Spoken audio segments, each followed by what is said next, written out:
نہ یہ کلام میرا ہے، نہ یہ کلام آپ کا ہے، یہ کلام خدا کا ہے۔ خداوند کا کلام یونا بن امتی پر نازل ہوا، اور نازل جو ہے ہمیشہ کسی اوپر والی جگہ سے ہوتا ہے۔ تو اس کا مطلب ہے خدا، آپ جانتے ہیں، اور اکثر میں اور آپ دعا میں کہتے ہیں آسمان خدا کا تخت اور زمین اس کے پاؤں کی چوکی ہے۔ تو خدا آسمان پر رہتا ہے، ہاں اس کے ساتھ ساتھ وہ ہمارے دلوں میں بھی رہتا ہے، لیکن خدا آسمان سے اس کلام کو نازل کرتا ہے۔ اس کلام کو نازل کرنے کے اس کے بڑے ذرائع ہیں، بڑے طریقے ہیں، بڑے ٹولز ہیں، فرشتوں کی معرفت، رویا کے وسیلہ سے، براہ راست کلام جسے ہم وحی کہتے ہیں، الہام، اور بہت سارے ذرائع ہیں جن کے توسط سے یا وسیلہ سے خدا اپنا کلام نازل کرتا ہے۔ یہ پہلی بات۔ دوسری بات یہ کہ ہمارے پاس یہ تصدیق، ہمارے پاس یہ سچائی ہے، یہ یقین ہے کہ یہ کلام انسان کا نہیں ہے، یہ خدا کا کلام ہے، اور جب خدا کلام کر رہا ہے تو خدا اپنے کلام کا خود مصدق و محافظ ہے۔ انسان اسے تبدیل نہیں کر سکتا، انسان اسے چھیڑ نہیں سکتا، نہ انسان اسے گھٹا سکتا ہے، نہ انسان اسے بڑھا سکتا ہے۔ یہ خدا کا کلام ہے۔ اور تیسری بات، ان لوگوں کے اعتراضات کا، انگلیوں کا، سوالوں کا یہاں جواب مل جاتا ہے جو یہ کہتے ہیں کہ مسیحیوں نے، کرسچنوں نے یا عیسائیوں نے بائبل کو تبدیل کر دیا ہے۔ یہ بائبل مقدس کسی انسان، کسی فرد کا کلام نہیں ہے، یہ کلام خدا کا کلام ہے، اور جو خدا کلام کرتا ہے خدا اس کی محافظت بھی خود کرتا ہے۔ ہیلیلویا۔ اس لیے اسے کوئی تبدیل نہیں کر سکتا، اور اگر کوئی کرنے کی جرت کرے گا، کوشش کرے گا، تو وہ ذلیل و رسوا ہوگا، اور جہنم کی آگ اور اس کی وبائیں، اس کی لعنتیں اس شخص پر پڑیں گی، چاہے وہ کوئی کیوں نہ ہو۔ اور کئی لوگوں نے اسے تبدیل کرنے کی یا اس پر الزام لگانے کی کوشش کی، لیکن خدا کا شکر، خدا کا فضل کہ وہ لوگ جو اسے تبدیل کرنا چاہتے تھے، وہ لوگ جو اس پر انگلیاں اٹھاتے تھے، وہی تبدیل ہو گئے۔ خدا نے اس کلام کے وسیلہ سے بڑے لوگوں کی زندگیوں کو تبدیل کیا۔ اب اگلا لفظ آتا ہے یونا، یونا کی کتاب، اور یونا کا نام بھی ہمیں یہاں پر ملتا ہے، اور اس سے ہمیں یہ پتہ چل جاتا ہے کہ یہ کتاب یونا کی خود کی لکھی ہوئی ہے۔ بائبل مقدس میں آپ کو کئی ایسی کتابیں، ایسے خطوط ملیں گے، ایسے لیٹرز ملیں گے جس میں اس کے لکھنے والے کا نام یا واضح شہادت آپ کو نہیں ملے گی، لیکن یہاں خدا کا کلام، خدا کے روح کے الہام سے یونا پر نازل ہوا ہے۔ یونا تحریر کر رہا ہے کہ خداوند کا کلام یونا بن امتی پر نازل ہوا، تو یونا اس خط کا، اس صحیفے کا مصنف ٹھہرا۔ اب یونا نام جو ہے وہ ہمارے لیے بڑا غور طلب ہے۔ یونا کا جو نام ہے، اگر اس کی عبرانی نام کے معنی کو جانے تو اس کے نام کا مطلب بنتا ہے ڈو۔ انگریزی میں بولتے ہیں ڈو، DOVE۔ اس کے صابن بھی آپ کو دستیاب ہے، اور ڈو نام سے آپ کے پاس شیمپو بھی ہے۔ اور ڈو جو ہے، اس کو اردو میں جو ہمارے لیے صحیح لفظ استعمال ہوا ہے، کبوتری یا فاختہ، دو استعمال مستعمل ہے، اور ان دونوں الفاظ کے تعلق سے ہم غور کریں گے۔ آسٹریلیا میں جو سائنسدان ہیں، جو حشرات پر، پرندوں پر اور جانوروں پر باقاعدہ تحقیق کرتے ہیں، انہوں نے ریسرچ کی، اور انہوں نے ریسرچ کر کے یہ تحقیق نکالی یا یہ دریافت کیا کہ جو ڈو ہے، کبوتری ہو یا فاختہ ہو، اس کے دو پر ہوتے ہیں، لیکن ہر دو پروں میں سے ہر پرندہ دو پر رکھتا ہے، لیکن اس دو پروں میں سے آگے ایک ذیلی پر ہوتے ہیں یا ذیلی پر ہوتے ہیں، ہر ایک پر میں آگے 9 پر ہوتے ہیں۔ ایک یہ جو رائٹ پر ہے، داہنا پر ہے، اس کے آگے 9 پر ہوں گے، اور اسی دوسری طرف 9 پر ہیں۔ میں اس کی سادہ مثال یہ دیتا ہوں، ہمارے ہاتھ کتنے ہیں، بازو کتنی ہیں، لیکن ایک ہاتھ یا ایک بازو میں انگلیاں کتنی ہیں، 5۔ اسی طرح اس کی آگے 9 ہوتی ہیں۔ اب انگلی کہہ لیں یا چھوٹے فیدرز کہہ لیں، پر کہہ لیں، دونوں اطراف 9 اس طرف اور 9 اس طرف۔ اب یونا کے نام کا مطلب ہم کہہ رہے ہیں کبوتری ہے، فاختہ ہے، اور ہم جلدی سے پرندے کی طرف آ گئے ہیں، اس کے پر گر رہے ہیں، تو اس کے پیچھے ضرور کوئی مقصد ہے جو میں آپ کو اس طرف لے جا رہا ہوں۔ آئے ذرا میرے ساتھ دیکھیے گلتیوں 5واں باب، اس کی 22ویں اور 23ویں آیت۔ جلدی سے وقت ضائع کیے بغیر جو پہلے نکال لیں وہ پڑھنے میں رہنمائی کر دیجیے۔ گلتیوں 5واں باب 22वीं और 23वीं आयत, पालूस रसूल का खत गिलतियों के नाम। 22 और 23 आयत। जी जी, मगर रूह का फल मोहब्बत, खुशी। अच्छा सुनिए, मैं शॉर्ट करता हूँ, गिनते जाइए। रूह का फल है, ये नहीं लिखा रूह के फल, रूह का फल। एक ही पार में से आगे नेम के बढ़ते या छूटे पड़ रहा है, आप सर काउंट करेंगे। मोहब्बत, खुशी, दूसरा खुशी, इत्मीनान, 3, तहम्मुल, 4, मेहरबानी, 5, नेकी, 6, ईमानदारी, 7, इल्म, 8, परहेजगारी। 9 और भी अभी देखिए। और ऐसे कामों की कोई शरीयत मुखालिफ 9 फल है जो रूह का फल है। रूह में से 9 फल निकलते हैं। और आप जानते हैं जब यीशु मसीह मत्ती की इंजील 3 बाब में यूहन्ना बपतिस्मा लेने वाले से बपतिस्मा लेकर यरदन के दरिया के पानी से बाहर निकले, तो आसमान से आवाज आई कि ये मेरा प्यारा बेटा है जिससे मैं खुश हूँ। और रूह कुछ को किसकी माने यीशु मसीह पर उतरते और ठहरते देखा गया था? कबूतरी की माने। वहाँ पर हमारे पास जो तर्जमा है कबूतर है, आप इसे कबूतरी या फाख्ता कह सकते हैं। और अगर आपको याद हो, जरा पीछे चले जाएं पैदाइश में, जब तूफान नूह आया, 40 दिन और 40 रात तूफान आया। पहले उसने कवा भेजा, कवा वापस नहीं आया, लेकिन उसके बाद जब उसने दूसरा फरिश्ता भेजा तो वो कौन था? कबूतर। और कबूतर को, फाख्ता को, डव को आलमी तौर पर अमन, सलामती और मोहब्बत का पैगाम जैसा समझा जाता है। यानी जहाँ सफेद फाख्ता या कबूतर का निशान आपको मिले, लोग कहेंगे ये लोग अमन चाहते हैं, सलामती चाहते हैं। और डव के ताल्लुक से तहकीक करते हुए उन साइंसदानों ने ये नतायज अखज़ किए कि जो कबूतरी और फाख्ता है वो किसी गंदी जगह पर नहीं बैठते। और जरा जब हम इसे रूह कुदस से इसकी मुवासला दे रहे हैं तो याद रखिए कि रूह कुदस भी किसी गुनहगार की जिंदगी में नहीं उतरता। खुदा का रूह गुनहगार इंसान या बदकार इंसान के दिल में सुकूनत नहीं करता। यूना के नाम का ये मतलब मैं बता रहा हूँ। और फिर कबूतरी या फाख्ता किसी गंदी जगह पर अंडे भी नहीं देता, न देती। तो उसी तरह रूह के फल भी एक गंदे, नापाक और मकरूह इंसान में कभी पैदा नहीं होंगे। और जहाँ पर कांटे हो, जहाँ पर रक्सार सा हो, यानी ऐसी जगह हो जहाँ ऊंच नीच वाली जगह हो, पथरीली जमीन हो, वहाँ पर भी ये फाख्ता नहीं बैठते।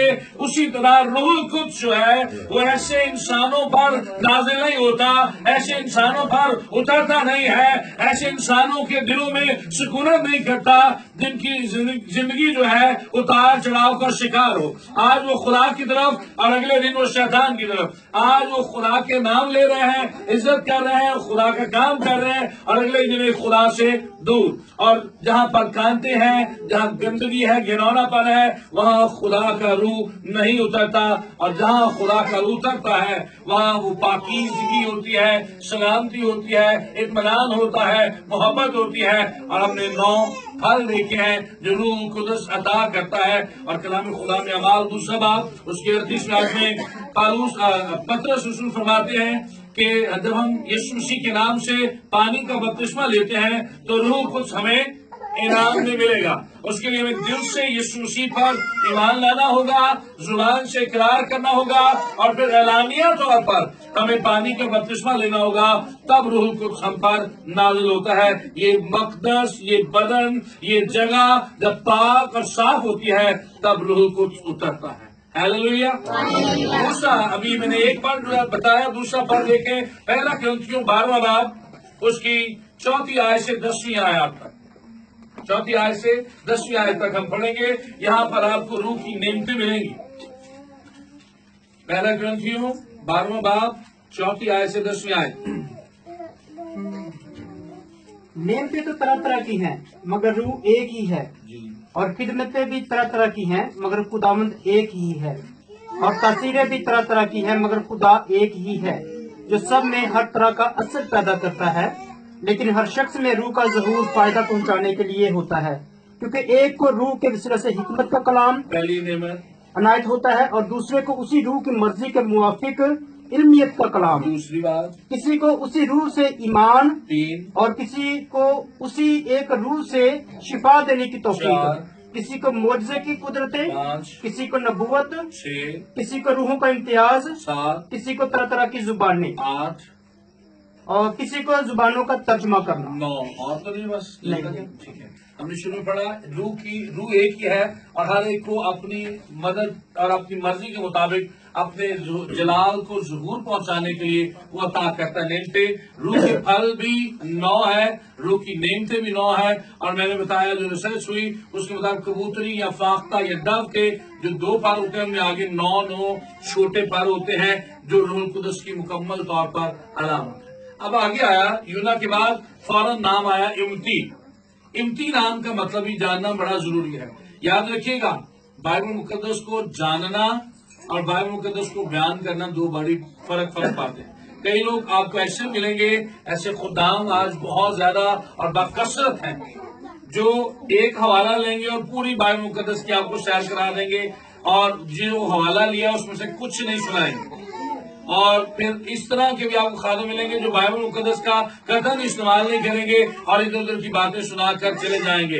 लेकिन अगर आपने बाइबल मुकद्दस को जानना है तो बाइबल मुकद्दस को बड़ी तहकीक और तफसीर और तशरीह के साथ और मायनों के साथ पढ़ें, फिर खुदा का कलाम आप पर खुलता चला जाएगा। इम्ती का जो मतलब है वो है, अंग्रेजी में इसका मतलब बनता है माय ट्रूथ, मेरी सच्चाई।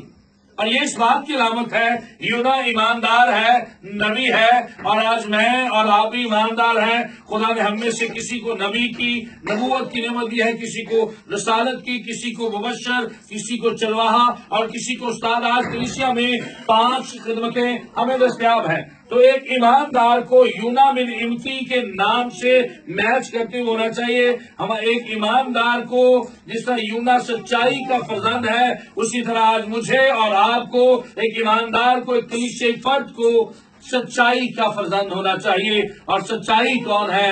खुदा यीशु अल मसीह, खुदाए कदूस, यहोवा यरी, वो सच्चाई का मंबा है, वो सच है, वो हक है, वो राह है, वो जिंदगी है। अगर मैं और आप आज खुदा के हकीकी फर्जंद नहीं है तो हमारा दुआएं करना, हमारा रोजे रखना, हमारा हदिया देना, हमारी दयकी देना और हमारा खुदा का नाम लेना बेकार, वो बेफायदा है। आज वालिदैन औलाद से, औलाद वालिदैन से, खामन बीवी से, बीवी खामन से, अफसर मातहत से, मातहत अफसरों से, दोस्त दोस्तों से, हर जगह आपको झूठ बोलते, बुतलान बोलते और उससे कहीं ज्यादा मुबालगा आराई करते नजर आएंगे। थोड़ा सा काम हुआ और बढ़ा चढ़ा के पेश करना, ये भी झूठ है, ये भी बुतलान है। आज मैं और आप माजरत के साथ हैं खुदा के बेटे और बेटियां, लेकिन हम सच्चाई पर कायम न रहते हुए इबलीस के फर्जंद बन जाते हैं, जिसके ताल्लुक से यीशु मसीह ने फरमाया है कि वो झूठों का। हमें सच्चाई का फर्जंद बनना है और अपने बदन रूह कुछ के लिए देने हैं। और अगर हम सच्चाई नहीं बोलते, सच पर कायम नहीं है, तो रूह कुदस हमारी जिंदगियों में सुकूनत नहीं करेगा। जितनी मर्जी गैर जुबानें बोल लें, जितनी मर्जी हदिये नजराने देंगे, जो मर्जी कर लें, रूह कुदस हमारी जिंदगियों में नहीं होगा। क्योंकि रूह कुदस जिंदा हस्ती और हकीकत है, वो हमसे रंजीदा हो जाता है। जब हम गलत काम करते हैं वो हमसे नाराज हो जाता है और हमसे चला जाता है। अगली बात कहते हैं, उस बड़े शहर निनवा को जा और उसके खिलाफ मुनादी कर, क्योंकि उनकी शरारत मेरे हजूर पहुंची है। मैं इसकी डिटेल, बाकायदा तफसील और तशरीह में नहीं जाऊंगा, लेकिन मैं सिर्फ आपको ये बताना चाहूंगा। दूसरी आयत वाज़ेह तौर पर यह पैगाम देती है, अक्सर आपको लगता है कि आपके साथ की जाने वाली शरारत और ज्यादती को कोई नहीं देख रहा और आप कहते हैं खुदावंद तू क्यों खामोश, खुदावंद तू क्यों ध्यान नहीं करता। इस आयत से बड़े वाज़ेह तौर पर हमें इल्म हो जाता है, इदराक हो जाता है कि खुद जिस तरह निनवा की शरारत खुदा के हुजूर पहुंची, उसी तरह मेरे और आपके खिलाफ शरारत करने वालों की शरारत को भी खुदा देख रहा है और चाह रहा है कि जब उनका पैमाना लबरेज हो जाए, उनका पैमाना भर जाए, तब खुदा उनका कोई फैसला करे, तब कोई मामला करे। क्योंकि खुदा किसी के लाकर नहीं चाहता, बल्कि चाहता है कि सबकी तौबा तक नौबत पहुंचे। और इसके लिए दूसरी बात यह भी है कि मैं और आप अगर शरारत करते हैं और हमारे लोग भी शरारत करते हैं, हम मिलकर एक दूसरे के खिलाफ गलत मंसूबे मानते हैं, तो फिर हमारी शरारत भी उसी तरह है, उनकी शरारत भी इस तरह। खुदा कहते हैं फिर आपस में लड़ रही लोग, फिर खुदा मुदाखलत नहीं करेगा। खुदा उसी सूरत में मुदाखलत करेगा जब मैं या आप सच्चाई पर कायम रहेंगे, सच्चाई के फरजंद रहेंगे, रूह कुद्स हमारी जिंदगियों में ठहरा और सुकूनत करता रहेगा, तब खुदा हमारे लिए मुदाखलत करेगा, आगे बढ़ेगा, हमें तनहा नहीं छोड़ेगा। हमारे लिए वो हमारा हरावल और चंडावल बन जाएगा, हमारे लिए वो खुद जंग करेगा, वो मददगार फरिश्तों को भेजेगा, वो हमारे आंखों के आंसू पोंछ डालेगा। लेकिन शर्त उसके लिए ये है कि मैं और आप शरीर ना हो, बदकार ना हो, हम खुदा की हजूरी में बैठने वाले, सच्चाई पर कायम रहने वाले हों। और आखिरी आयत बताना, इसी से एक आखिरी पैगाम देना चाहता हूँ, आगे नहीं मैं बोलता, 15 मिनट हो चुके, मैं सिर्फ 2 मिनट और लूंगा। खुदा ने उसे कहा, उठ उस बड़े शहर निनवा को जा। हम अक्सर इसे नैनवा पढ़ जाते हैं और नैनवा नहीं लफ्ज, हम अक्सर अबलीस को भी अबलीस पढ़ जाते हैं। जब अबलीस को पढ़ेंगे तो अलफ जबर के साथ पढ़ते हैं, तो अब का मतलब है करने वाला, और लीस का मतलब है लीस का मतलब है करने वाला, और अब का मतलब है बाप। तो इसका मतलब हो गया जैसा बाप करता है, बाप की तरह करने वाला। लफ्ज है इबलीस। इब का मतलब है जो जेर नीचे लगती है, इब का मतलब है नफरत, और लीस का मतलब है करने वाला। तो इबलीस कौन है? हमसे नफरत करने वाला।